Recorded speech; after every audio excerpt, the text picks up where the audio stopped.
Sarah Martinez wiped the sweat from her forehead as she finished stacking the last box of canned goods on the shelf. The small grocery store in Pine Ridge was nothing like the military bases she had called home for nearly 3 decades, but it was hers now. At 52, she had traded her combat boots for sneakers and her uniform for simple jeans and a store apron. The bell above the door chimed as Mrs. Henderson, an elderly customer, shuffled in with her walking cane. Sarah smiled warmly and greeted her. This was the part of civilian life she had grown to love most, the simple human connections that didn't involve life-or-death situations. "Good morning, Mrs. Henderson. How are you feeling today?" "Oh, much better, dear. Thank you for asking. My arthritis isn't acting up as much." The old woman made her way slowly to the medicine aisle. "You know, having you here has been such a blessing for our little town." Sarah felt a warm glow in her chest. When she first arrived in Pine Ridge 18 months ago, she had been a stranger looking for peace and quiet after retiring from the Navy. The previous store owner was eager to sell, and Sarah saw it as a chance to start fresh. She had used her military savings and pension to buy the place, never imagining how much it would mean to the community. Pine Ridge was the kind of town that most people drove through without stopping. Population 847, according to the faded sign at the town limits. It had one main street, a few side roads, a small diner, a gas station, and not much else. The nearest big city was 2 hours away, which meant Sarah's store was essential for residents who couldn't make the long drive for basic necessities. As Mrs. Henderson slowly browsed the aisles, Sarah returned to her inventory. She had learned to appreciate these quiet moments. Her military career had been filled with constant noise, urgency, and pressure. She had served in some of the most dangerous places in the world, leading missions that she could never talk about, even now. The transition to civilian life had been harder than any combat situation she had faced. The first few months after retirement had been the worst. Sarah found herself jumping at sudden noises, unable to sleep through the night, and feeling completely lost without the structure and purpose that the military had provided. She had tried living in the city near other veterans, but the crowds and chaos only made her anxiety worse. Pine Ridge had been a random stop during a cross-country drive to nowhere in particular. She had pulled over to get gas and ended up staying at the small motel for a week. The quiet, the friendly people, and the slow pace of life had felt like medicine for her troubled soul. "Sarah, dear, do you have any more of those sugar-free cookies my grandson likes?" Mrs. Henderson called from the snack aisle. "Let me check the back for you," Sarah replied, disappearing into the small storage room. As she searched through the boxes, she heard the bell chime again, followed by heavy footsteps and loud voices. Well, what do we have here?" a man's voice echoed through the store. The tone made Sarah's muscles tense instinctively. She had heard that particular combination of arrogance and menace too many times in her military career. Sarah grabbed the box of cookies and returned to the main store area. 3 men in their 30s stood near the entrance, wearing leather jackets and dirty jeans. Their motorcycles were parked outside, engines still ticking as they cooled. The leader, a tall man with greasy hair and multiple tattoos covering his arms, was looking around the store with obvious disdain. Mrs. Henderson had frozen near the medicine aisle, clutching her cane with white knuckles. Her face had gone pale, and Sarah could see the fear in her elderly eyes. "Can I help you gentlemen with something?" Sarah asked calmly, setting the cookies on the counter.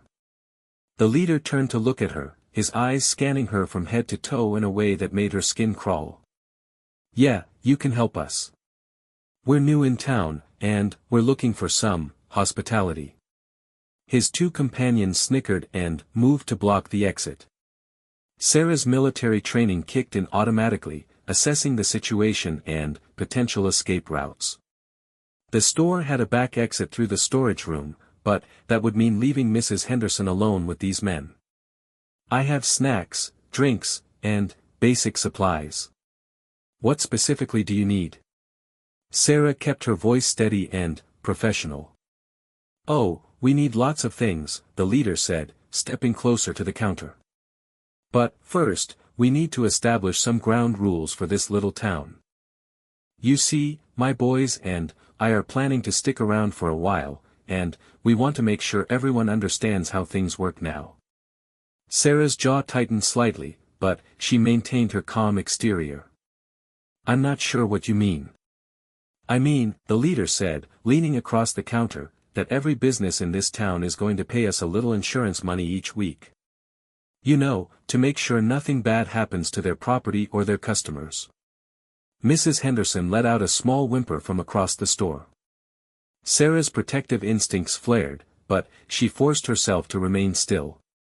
These men had no idea who they were dealing with, and that might be her advantage. "That sounds like extortion," Sarah said quietly.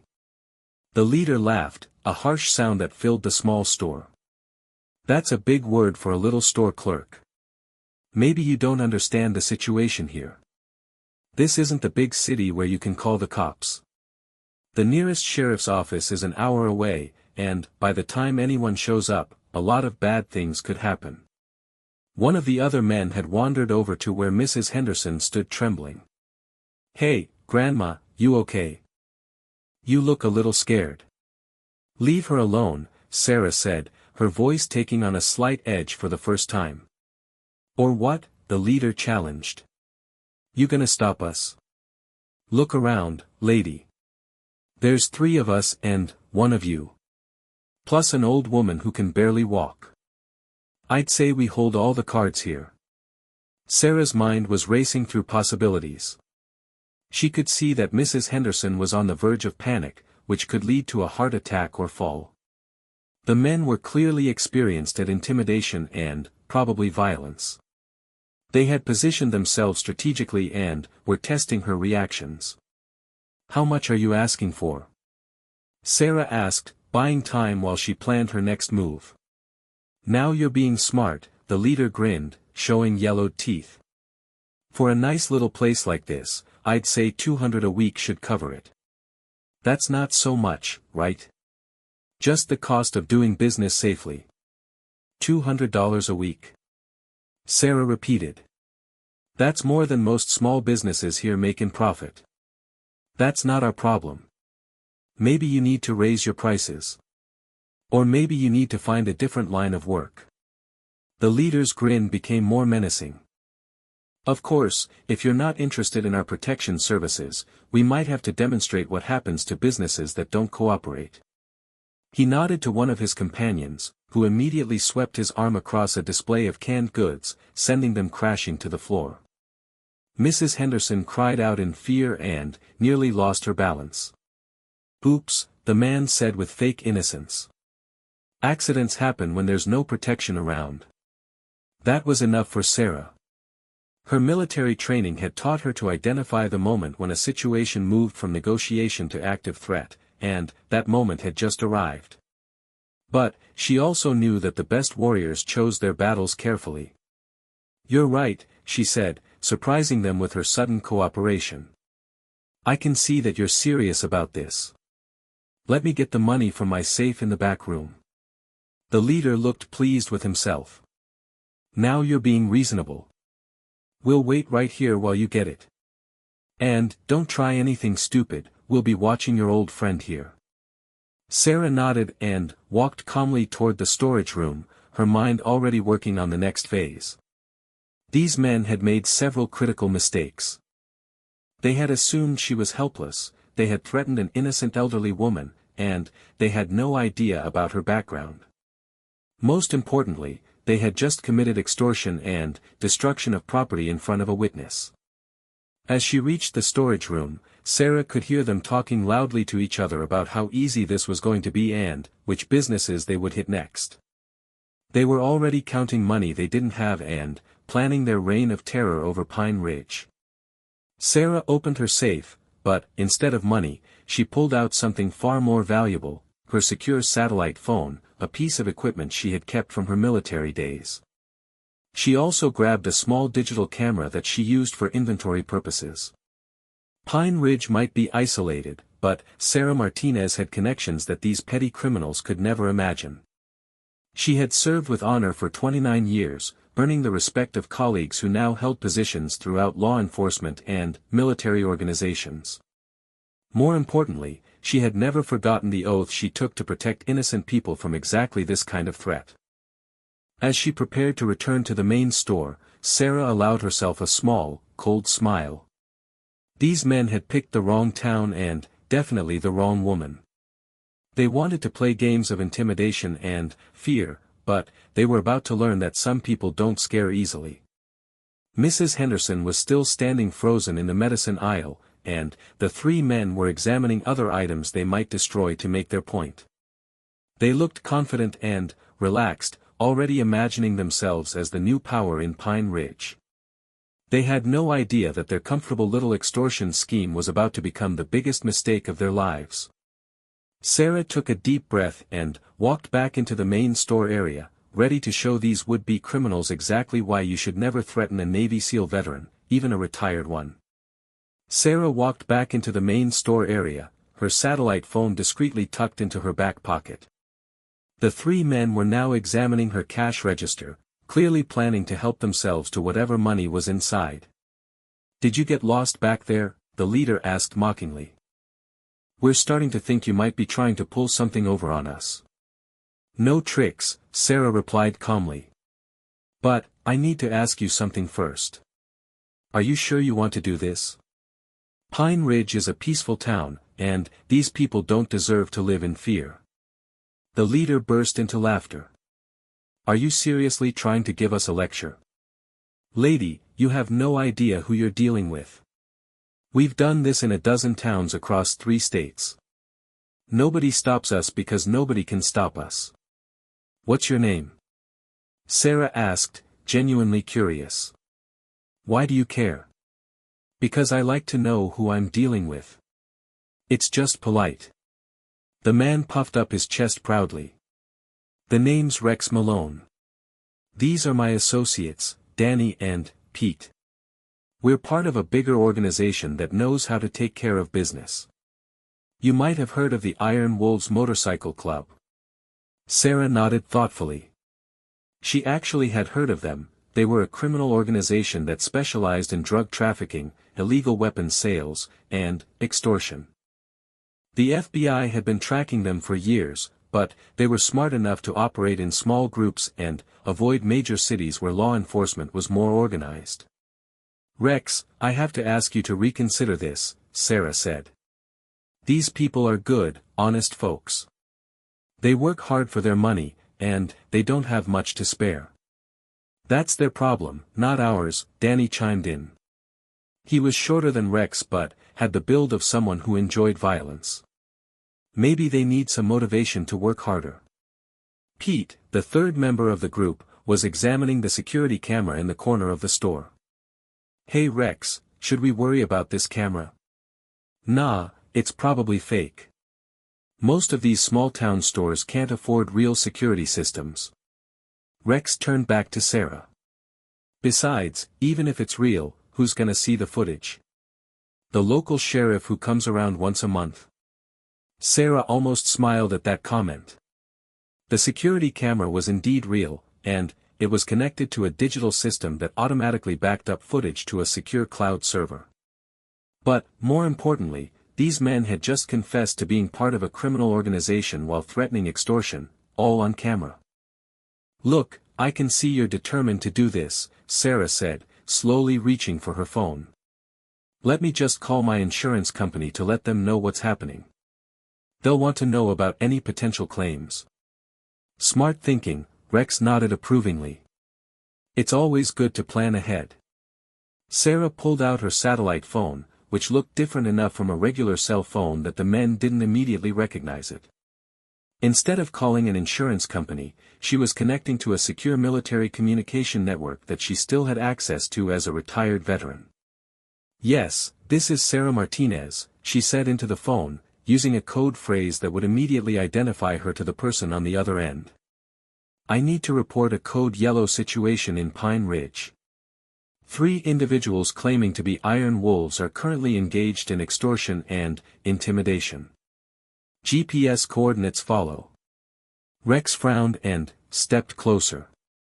What kind of phone is that? And who are you really calling?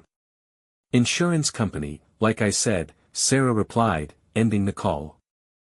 They have a special number for emergency situations. What Sarah had actually done was alert a joint task force that included FBI, DEA, and military intelligence personnel. The Iron Wolves were a high-priority target, and any confirmed sighting would bring immediate attention. The satellite phone's GPS tracker would give them Sarah's exact location, and the code yellow designation meant that civilians were in immediate danger. All right, enough talking, Rex said impatiently. Where's our money? I'm afraid there's been a change of plans, Sarah said, her voice taking on a different tone entirely. The friendly store clerk persona was gone, replaced by something much more authoritative. You 3 are going to leave this store immediately and get out of town. The 3 men stared at her in shock for a moment before bursting into laughter. Did she just threaten us? Pete asked in disbelief. I think she did, Danny replied, cracking his knuckles. Maybe we need to show her what happens to people who don't cooperate. Last chance, Sarah said quietly. Leave now, and this doesn't have to get ugly. Rex stepped closer to the counter, his face twisting with anger. You know what? I think you need a lesson in respect. Danny, grab the old woman. Pete, start breaking things. This store clerk needs to understand that we're not playing games. That was the moment Sarah had been waiting for. The men had just escalated from extortion to assault and destruction of property, and they were threatening Mrs. Henderson.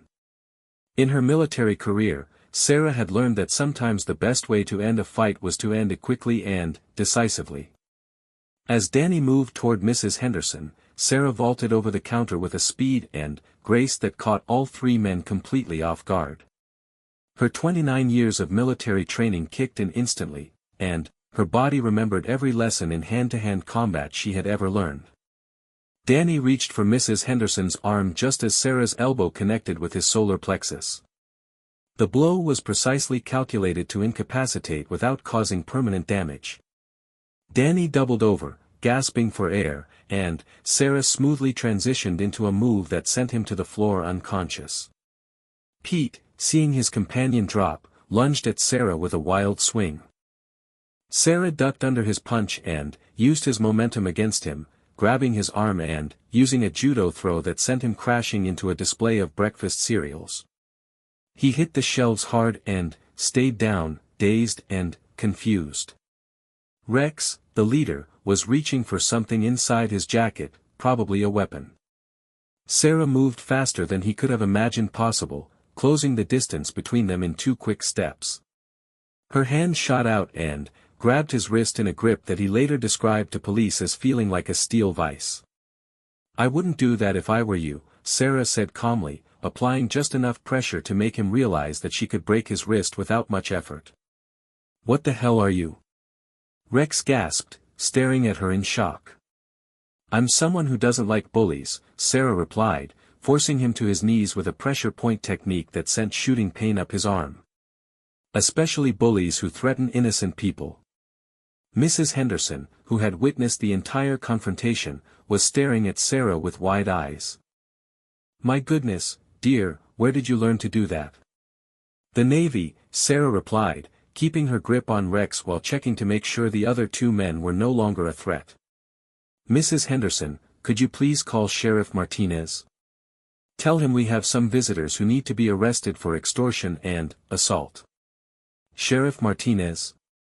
Rex said, confusion mixing with his pain. Wait, are you related to the sheriff? He's my brother, Sarah said with a slight smile. He moved here about 10 years ago when he retired from the state police. I guess I forgot to mention that. Rex's face went pale as he realized how badly he had miscalculated the situation.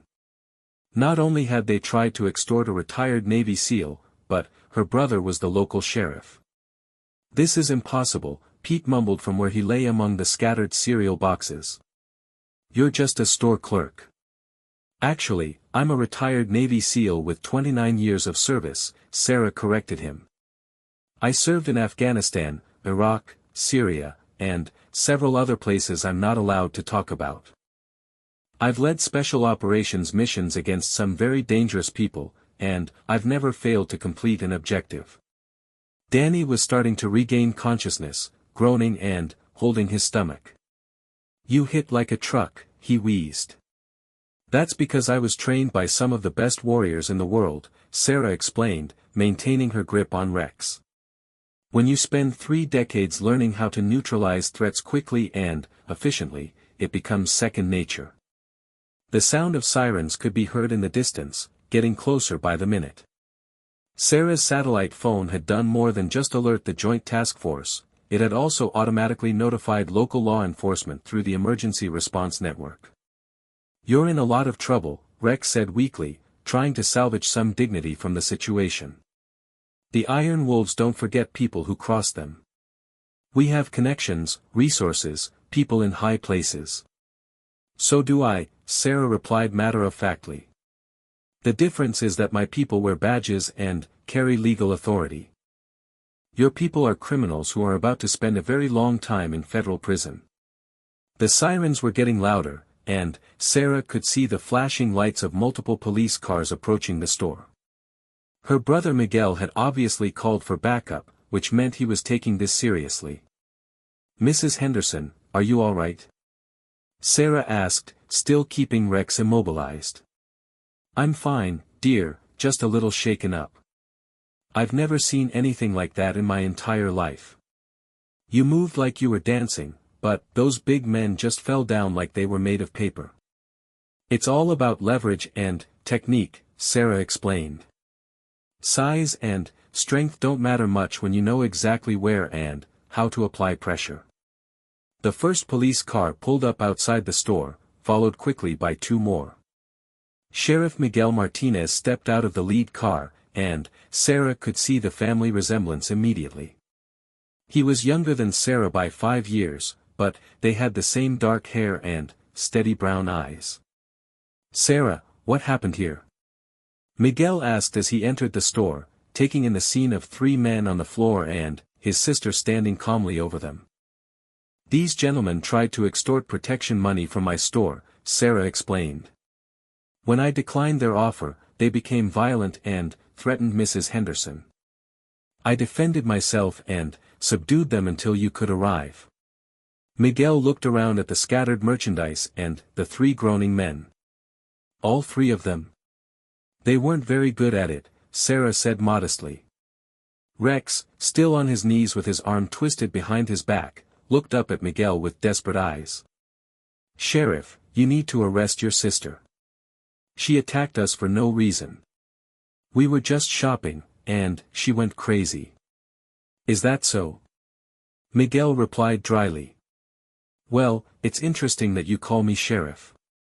Most people who are just shopping don't know the local law enforcement structure." He turned to Mrs. Henderson. "Ma'am, would you mind telling me what you saw?"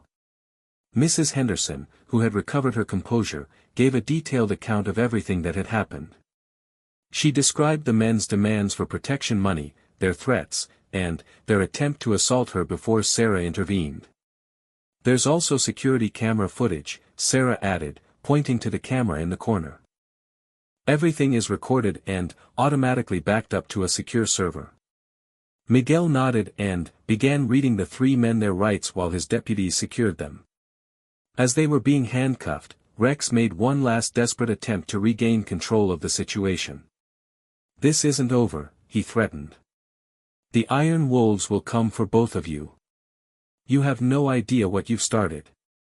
Sarah looked at him with the calm confidence of someone who had faced much more dangerous enemies than a small-time criminal organization. "Rex," she said quietly, "I spent 29 years hunting people who were smarter, better trained, and more dangerous than your entire club.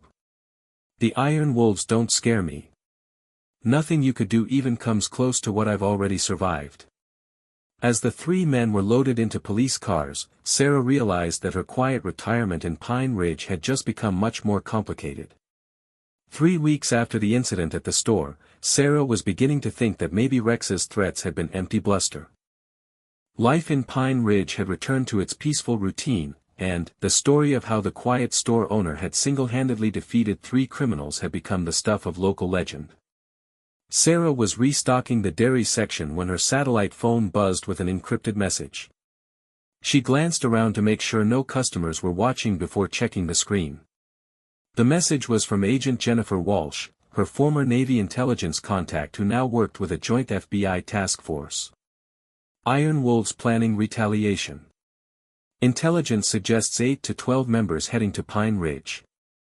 Estimated arrival 48 to 72 hours. Local backup requested but may not arrive in time. Recommend immediate evacuation of civilians.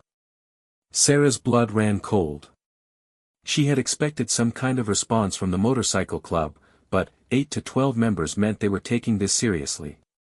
More importantly, they were planning to target the entire town, not just her.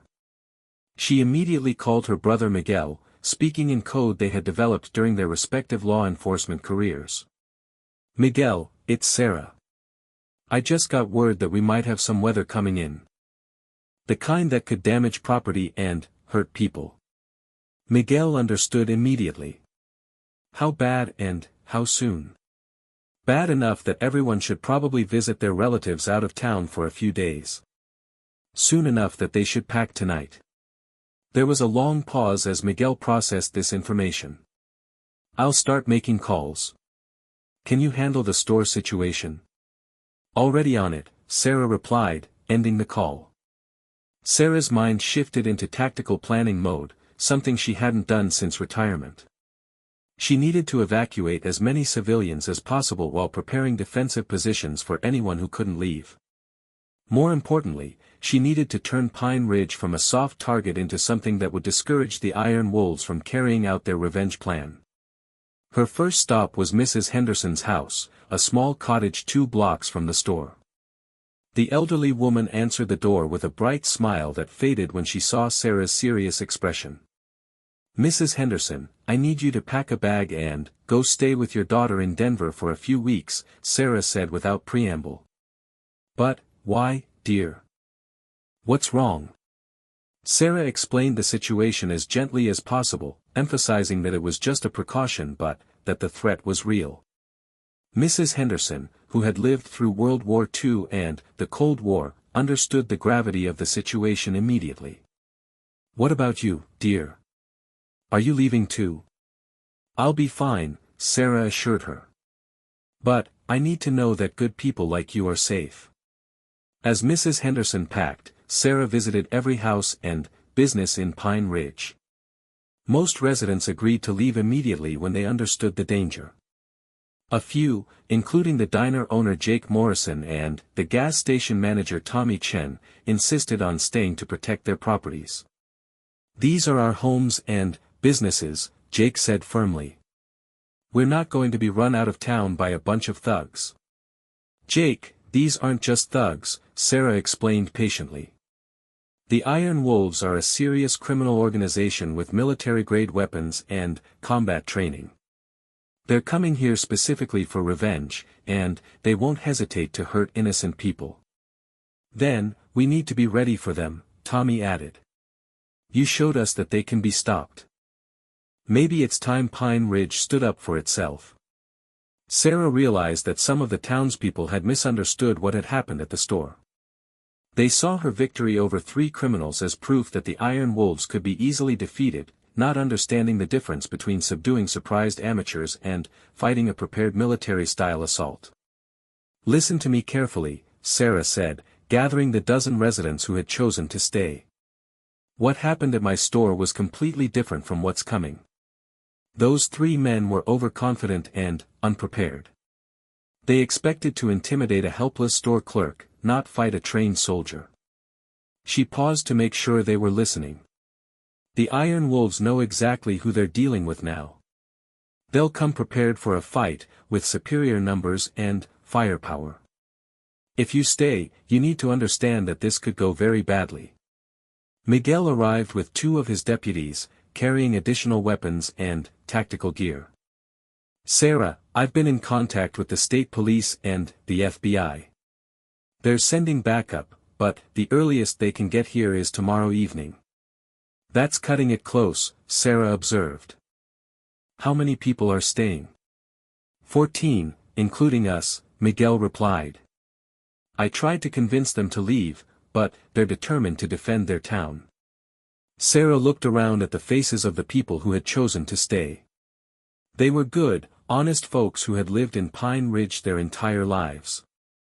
They included Jake Morrison, who had served in Vietnam, Tommy Chen, a former Marine, Martha Stevens, the librarian who had raised 5 children on her own, and several others who had deep roots in the community.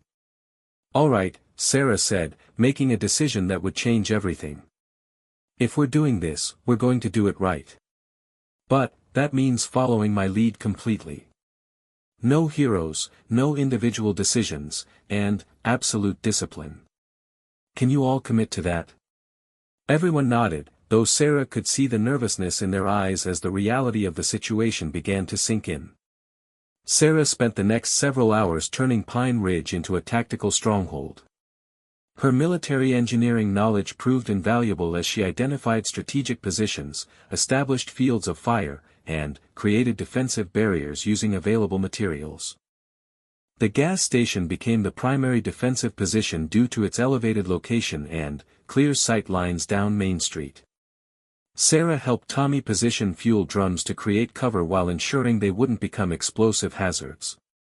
The diner was turned into a secondary fallback position with reinforced windows and multiple escape routes. As night fell, Sarah's satellite phone received another encrypted message: Iron Wolves convoy spotted 60 miles out. 11 motorcycles, 2 support vehicles. Military-grade weapons confirmed. ETA 3 to 4 hours. Sarah gathered everyone in the diner for a final briefing. They'll arrive sometime between midnight and dawn. They'll expect to find a helpless town full of terrified civilians. Instead, they're going to find prepared positions and coordinated resistance. What's the plan? Jake asked, checking his hunting rifle for the 3rd time. The plan is to convince them that attacking Pine Ridge will cost more than it's worth, Sarah explained. We're not trying to win a war, we're trying to make them decide that revenge isn't worth the price. Sarah had positioned herself on the roof of the tallest building on Main Street, an old hardware store that gave her a commanding view of all approaches to town. Her own rifle was a precision instrument that she had kept from her military service, modified for long-range accuracy. The satellite phone buzzed again with real-time intelligence updates from the Joint Task Force. Convoy stopped 10 miles out. Appears to be conducting reconnaissance and final planning. At 2:47 a.m., Sarah spotted the first motorcycle headlight coming down the highway toward Pine Ridge. She keyed her radio to alert the others. Contact. Single scout vehicle approaching from the east. Everyone hold position and maintain radio silence. The lone motorcycle rode slowly through town, its rider clearly surveying the area. Sarah could see him noting the apparently empty buildings and the lack of activity. After 10 minutes, he turned around and headed back the way he came. 30 minutes later, the full convoy arrived. 11 motorcycles and 2 pickup trucks rolled into Pine Ridge like an invading army. The bikers were heavily armed with assault rifles and tactical gear, and the trucks carried additional weapons and supplies. They clearly intended this to be more than just intimidation. This was a military-style operation designed to destroy the town as an example to others. The convoy stopped in the middle of Main Street, engines rumbling in the pre-dawn darkness. Sarah could see Rex Malone among them, apparently having made bail or been released pending trial. He was pointing toward her store and talking animatedly to a larger man who was obviously the group's leader. Through her rifle scope, Sarah could read the patches on their jackets. These weren't just local Iron Wolves members, they had called in reinforcements from chapters in 3 different states.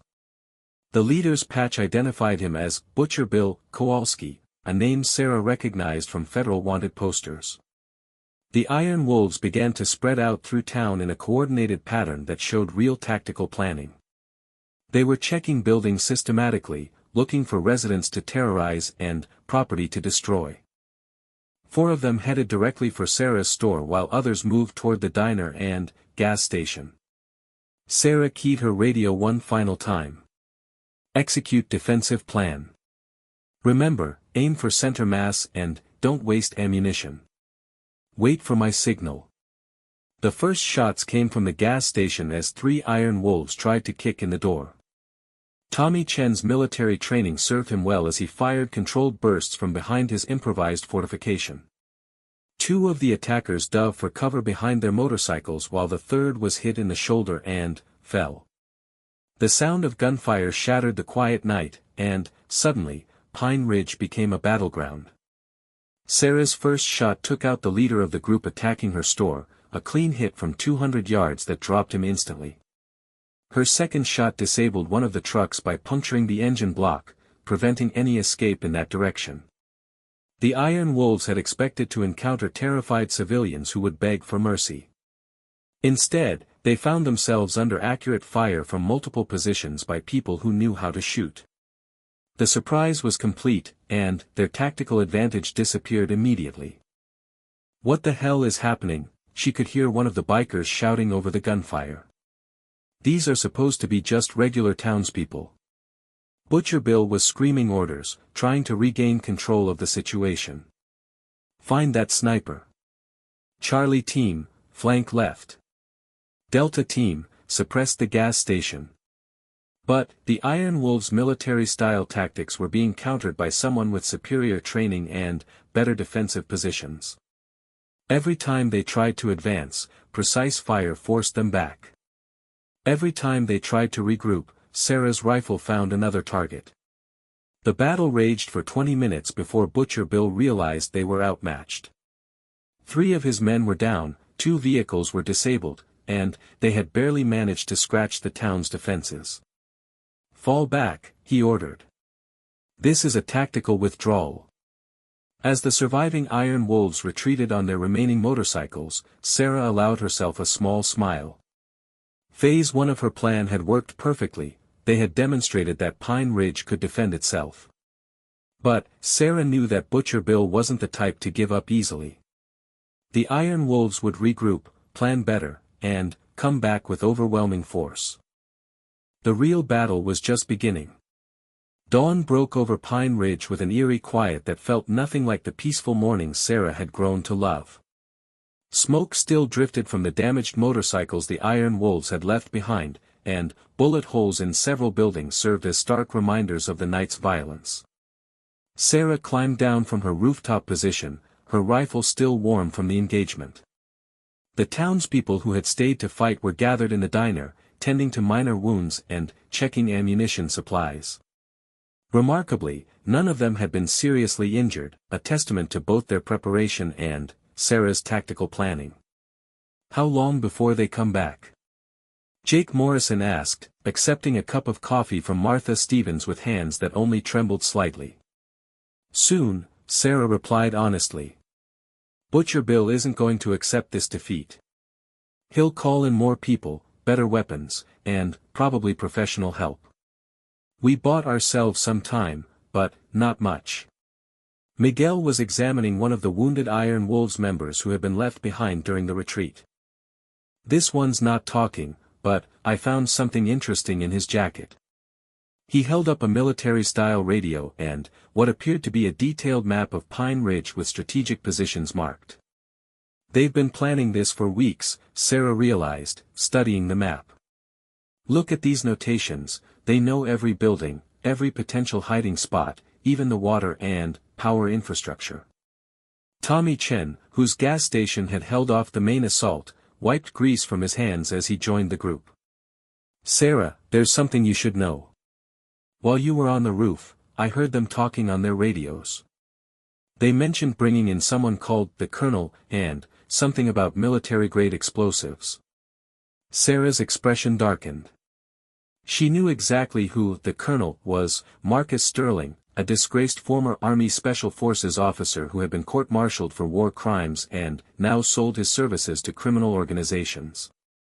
If the Iron Wolves were bringing in Sterling, it meant they were escalating this conflict to a level that could destroy Pine Ridge completely. Her satellite phone buzzed with an urgent message from Agent Walsh, FBI tactical team en route but delayed by weather. ETA now 18 to 20 hours. Sterling confirmed as Iron Wolves contractor. Recommend immediate civilian evacuation. Sarah gathered the townspeople around her. I need to be completely honest with you all. The people coming back aren't just motorcycle gang members anymore. They're bringing in a professional military contractor and, possibly explosives. This is going to become a real war, and I can't guarantee anyone's safety if you stay. What about you? Martha asked. Are you leaving? Sarah looked around at the faces of these good people who had become her friends and neighbors. They had trusted her, followed her into battle, and shown more courage than most trained soldiers she had known. The thought of abandoning them to face Sterling and his mercenaries was unacceptable. No, she said firmly. I'm staying. But, I'm asking all of you to reconsider. This isn't your fight anymore. It became our fight the moment they threatened our town, Jake replied, speaking for the group. We're not running. Sarah nodded, understanding their decision even as it complicated her tactical situation. She spent the next several hours making phone calls on her satellite phone, using old military contacts and favors owed from her years of service. The first call was to Master Chief Petty Officer David Cruz, her former teammate who now ran a private security consulting firm staffed entirely by retired Special Forces veterans. Sarah Martinez, Cruz said warmly when he recognized her voice. I heard you retired to some small town to become a shopkeeper. How's civilian life treating you? Not so well at the moment, Dave. I need a favor, and I need it fast. After Sarah explained the situation, Cruz was silent for a long moment. Jesus, Sarah. Sterling's bad news. He's been building a reputation in the mercenary world, and none of it's good. But, you know I can't just bring in my people for what amounts to a private war. I'm not asking you to fight, Sarah clarified. I'm asking for equipment and intelligence. The FBI is coming, but they'll be too late if Sterling gets here first with explosives. I can have gear to you in 12 hours, Cruz promised. And, I might know someone in the area who could provide unofficial backup. No guarantees, but I'll make some calls. Sarah's second call was to Colonel Jennifer Park, her former commanding officer who now worked at the Pentagon. This conversation was more delicate, as it involved potential military intervention in a domestic situation. Sarah, what you're describing sounds like a terrorist attack on American soil, Colonel Park said after hearing the details. If Sterling is really planning to use military explosives against civilians, this becomes a federal matter. The problem is timing, Sarah explained. By the time official channels mobilize, Pine Ridge could be wiped off the map. I can't promise anything official, Park said carefully. But, there might be some training exercises happening in your area that could be redirected if circumstances warrant. As Sarah finished her calls, Miguel approached with more troubling news. I just got off the radio with the state police. They intercepted communication suggesting the Iron Wolves have set up a command post about 50 miles from here. They're not just regrouping, they're planning a siege. How long? Sarah asked. Best estimate is they'll move tonight, probably around midnight. That gives them the cover of darkness and puts them here before dawn. Sarah looked at her watch. It was already past noon, which meant she had less than 12 hours to prepare for what would likely be the final confrontation. She gathered all the townspeople and began outlining a new defensive strategy. The first attack was a probing action, she explained. They tested our defenses and learned our capabilities. This time, they'll come with overwhelming force designed to break our resistance quickly. She pointed to various locations on a hastily drawn map of the town. Sterling will likely use a three-phase assault. First, they'll try to cut off our escape routes and isolate us. Second, they'll use explosives to destroy our defensive positions. Third, they'll move in with superior numbers to finish anyone who survives. So what do we do? Tommy asked. We turn their own tactics against them, Sarah replied with a cold smile. Sterling trained in conventional military doctrine, which means he thinks in terms of fixed positions and traditional battlefields. But Pine Ridge isn't a conventional battlefield, and we're not conventional defenders. Sarah's new plan was based on mobility and deception rather than static defense. Instead of holding fixed positions, the townspeople would move constantly, using their intimate knowledge of Pine Ridge's buildings, alleys, and hiding places to confuse and frustrate the attackers. The key is to make them think we're everywhere and nowhere at the same time, Sarah explained. They'll waste time and ammunition shooting at shadows while we pick them off from unexpected angles. As evening approached, Sarah's equipment delivery arrived. Crews had somehow managed to get military-grade night vision equipment, tactical communication gear, and several high-powered rifles to Pine Ridge in less than 12 hours. More importantly, he had included detailed intelligence files on both Sterling and his usual mercenary team. Sterling likes to think of himself as a tactical genius, Sarah told the townspeople as they examined their new equipment. But he's also arrogant and predictable. He'll expect us to fight like amateurs because that's how civilian militias usually behave. That's going to be his biggest mistake. At 11:30 p.m., Sarah's satellite phone received a final intelligence update, Iron Wolves convoy departing command post. Estimated strength, 15 motorcycles, 4 trucks, 1 armored vehicle. Sterling confirmed on-site with professional team of 8 mercenaries. Military explosives confirmed. ETA Pine Ridge 45 minutes. Sarah keyed her radio to alert the townspeople. Showtime, everyone. Remember the plan, trust your training, and watch each other's backs. We're not just defending our town tonight, we're showing these criminals that some places and some people are not for sale. At exactly 12:15 a.m., the convoy rolled into Pine Ridge for the second time. But, this time, instead of the loud, intimidating approach they had used before, Sterling had ordered a silent advance with lights off and engines muffled. Sarah watched from her new position in the church bell tower as armed figures moved through the darkness below. Through her night vision scope, she could see Sterling himself directing his mercenaries with military precision. They were setting up explosive charges at key points around town, preparing to destroy the buildings where they thought the defenders were hiding. What Sterling didn't know was that the buildings were empty. Sarah and the townspeople had already moved to predetermined positions that would allow them to attack the convoy from behind once the mercenaries had committed to their assault. The first explosion shattered the gas station where Tommy had made his stand during the previous battle. The second destroyed the diner where the townspeople had gathered. Sterling's plan was working perfectly, except that he was destroying empty buildings while his real enemies remained undetected. Phase 1 complete, Sterling's voice crackled over the radio frequency that Sarah was monitoring. Move to Phase 2. Search and destroy any survivors. As the mercenaries advanced through the smoke and debris, Sarah gave the signal for her own counterattack. The first sniper shot came from Martha Stevens, positioned in the library attic, taking down a mercenary who thought he was safe behind cover. The second came from Jake Morrison, firing from the hardware store basement through a carefully prepared firing port.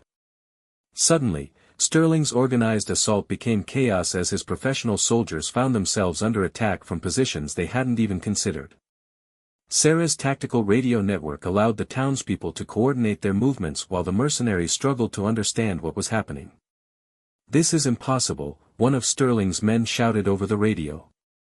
"These are civilians, not trained soldiers." "Someone's been teaching them," Sterling replied grimly. "Change of plans. Forget the building searches. Find whoever's running this operation and take them out. Sterling had recognized Sarah's tactical signature, and he began directing his remaining forces toward the church where he correctly guessed she would be positioned. But Sarah had anticipated this move and was already implementing the final phase of her plan. As Sterling's mercenaries converged on the church, Sarah triggered a series of improvised explosive devices that she had created using materials from the hardware store. The blasts cut off Sterling's escape routes while herding his forces into a kill zone that she had prepared in the town square. The battle that followed was swift and decisive. Sterling's professional soldiers, trained for conventional warfare, found themselves outmaneuvered by an enemy who knew every inch of the battlefield and fought with the desperate courage of people defending their homes. When the shooting stopped, Sterling himself lay wounded in the town square, his mercenary team either dead or captured. The Iron Wolves members who had survived the assault were surrendering or fleeing into the darkness. As dawn broke over Pine Ridge for the second time in 2 days, the sound of helicopters could be heard approaching from the east. The FBI tactical team had finally arrived, along with military support that Colonel Park had somehow managed to authorize. Sarah stood in the town square, surrounded by the people she had fought to protect, watching as federal agents secured the scene and arrested the surviving criminals. Pine Ridge was safe, but it would never be the same quiet little town she had fallen in love with. Agent Walsh approached Sarah as the cleanup continued. "Sarah Martinez, you've caused quite a stir in Washington. Taking down the Iron Wolves and Sterling's mercenary team is being called one of the most successful domestic counterterrorism operations in years." "I was just protecting my neighbors," Sarah replied simply. "Your neighbors who happen to fight like a professional military unit," Walsh observed with a smile. "I don't suppose you'd be interested in coming out of retirement. We could use someone with your skills and leadership abilities." Sarah looked around at the townspeople who were helping to repair the damage from the battle. Mrs. Henderson had returned from Denver and was already organizing a community effort to rebuild. Jake Morrison was planning a memorial for the courage they had all shown. Tommy Chen was designing a new gas station that would be both functional and defensible. "Thanks for the offer," Sarah said, "but I think I'm exactly where I need to be." As the federal agents and military personnel departed Pine Ridge, life slowly began to return to normal. Sarah reopened her store, though she kept some of the tactical modifications that had proven useful during the siege. The townspeople had gained a new confidence in themselves and a deeper appreciation for the bonds of community that had sustained them through the crisis. 6 months later, Pine Ridge had become something of a tourist destination as word spread about the small town that had defeated a criminal organization and a team of professional mercenaries. Sarah found this attention somewhat amusing, but she was pleased that the increased business was helping the local economy. More importantly, the Iron Wolves Motorcycle Club had essentially ceased to exist. The arrests and convictions that followed the Pine Ridge incident had broken up their organization and sent a clear message to other criminal groups that some communities would not be intimidated. Sarah continued to operate her small grocery store, serving customers who now knew that their quiet shopkeeper was one of the most decorated veterans in Navy SEAL history. She had found her purpose in civilian life not through seeking new adventures, but through protecting the simple, peaceful existence that she and her neighbors had chosen. On quiet evenings, she would sometimes stand outside her store and look down the main street of Pine Ridge, remembering the battles that had been fought there and the courage that ordinary people had shown when faced with extraordinary circumstances. She had learned that retirement didn't mean the end of service, it just meant finding new ways to protect the things that mattered most.